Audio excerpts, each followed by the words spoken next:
Welcome to the Slop Farm. Enjoy the video.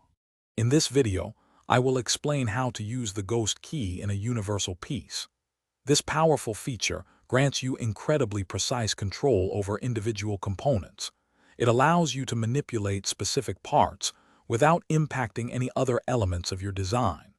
Understanding its function is absolutely crucial for making detailed adjustments and achieving truly customized results in your projects. Let's dive in and explore its capabilities.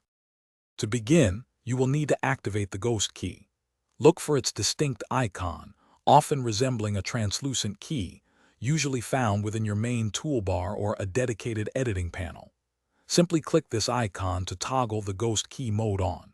You will typically see a clear visual indicator, perhaps a change in the icon's color or a small on-screen message, confirming that the Ghost Key is now active and ready for use.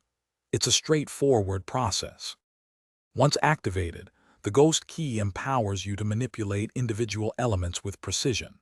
First, select the specific component you intend to adjust.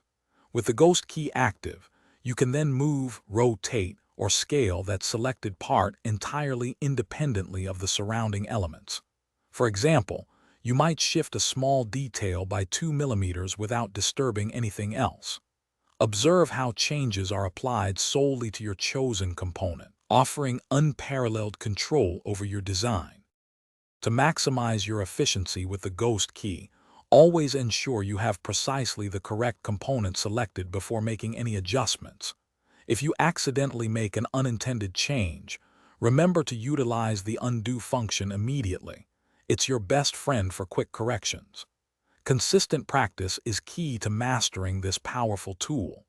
The more you use it, the more intuitive and precise your control will become, allowing you to achieve truly refined and detailed results in all your projects. Thanks for watching.